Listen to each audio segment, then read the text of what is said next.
in his home and he has a friend over and they are loud. Even with the door shut, you're going to be able to hear them. So I will be in my car for this presentation. But for this week, we read Thomas Nagel's The Absurd. So I'll be taking my information from that and Dr. Deaton's videos that he provided us and his notes.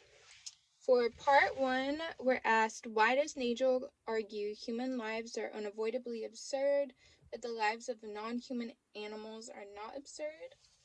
I said that he argues human lives are absurd because we realize our lives don't matter, but we continue to place an importance on them. Non-human animal lives are unimportant too, but not absurd because they don't realize the pointlessness of their existence. So in regards to the non-human animal and human lives, both lives won't matter a million years from now, but humans continue to take their life serious as if it will, and this is what creates absurdity.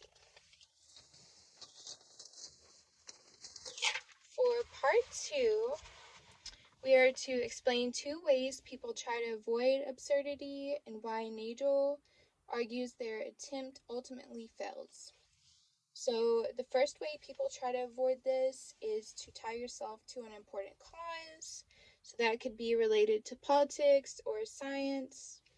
And Nagel argues that if human lives are unimportant, then these causes impacting human lives are unimportant as well.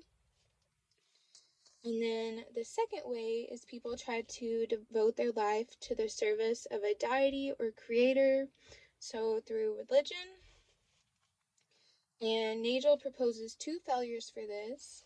First, he questions how externally worshiping a creator is a meaningful existence. And then he also attempts to justify life by tying it, or he says that attempting to justify life by tying it to something outside of life is unnecessary and ineffective.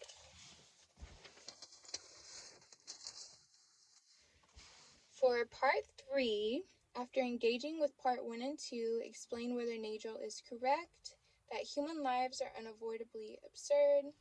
I said that he was correct. Our lives are absurd due to the importance that we place on them, and they are unavoidably absurd because even by trying not to place an importance on our life, we have to fight our human nature to take it serious. And then for part 4, I said that I do agree with Professor Deaton's idea that the article can help us take life's challenges in stride. I said that this also especially applies to students right now with finals. I am currently in a class that I am failing, and I'm a senior in college. But either way, if I fail or pass the class, I will not be using my degree, so it doesn't matter.